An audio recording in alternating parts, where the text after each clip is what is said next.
अब बहुत हो गया। अब मैं तुम्हारे साथ एक पल नहीं रह सकती। क्यों रितु, ऐसा क्या हो गया जो तुम मेरे साथ एक पल नहीं रह सकती?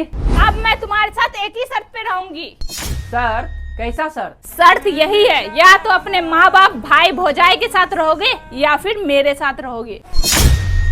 बदतमीज, तुमने ये सोच कैसे लिया कि मैं अपने माँ बाप और राम लक्ष्मण जैसे भाई को छोड़कर तुम्हारे साथ रह सकता हूँ? अब मैं कुछ नहीं जानती। तुम अपने परिवार के साथ बंटवारा करोगे तभी मैं अब तुम्हारे साथ रहूंगी, नहीं तो नहीं रहूंगी। अरे नालायक, तुम्हारा हिम्मत कैसे हुआ?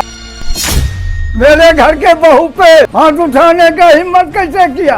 पापा, अगर आपको लगता है कि मैंने कोई गलती किया है तो आप जितना हो सके उतना मुझे मारिए, लेकिन जिस बहू के सम्मान के लिए आप अपने बेटे को मारने के लिए आए हैं ना, वो अपने घर के लिए ठीक नहीं है।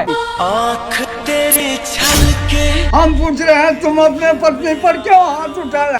ये कहती है कि अपने माँ बाप से अलग रहना पड़ेगा और अपने राम लक्ष्मण जैसे भाई से अलग रहना पड़ेगा, जमीन जगह से बंटवारा करना पड़ेगा।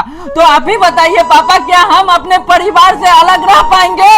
आज के बाद तुम हमसे अलग हो जाना, जगह जमीन का बंटवारा कर देंगे, लेकिन हमारे बहू पर हाथ उठाया, हमसे बुरा कोई नहीं होगा। आप मुझे माफ कर दीजिएगा पापा। अगर आज के बाद मेरी पत्नी ने मेरे माँ बाप से अलग रहने की बात कही, मेरे राम लक्ष्मण जैसे भाई से रिश्ता तोड़ने की बात कही और मेरे जगह जमीन से बंटवारा करने की बात कही, तो मैं ऐसे पत्नी को मारूंगा नहीं, सीधा घर से बाहर निकाल दूंगा। पापा, मैं अपने पत्नी से अलग रह सकता हूँ, लेकिन मैं अपने माँ बाप से अलग नहीं रह सकता। मैं अपने राम लक्ष्मण भाई से अलग नहीं रह सकता। मैं इस स्वर्ग जैसे घर से अलग नहीं रह सकता पापा। कौनो तीरथ बरत नाही कैला के काम हा, माई बाबू के सेवा में ही चारों धाम हो। जन भुलैया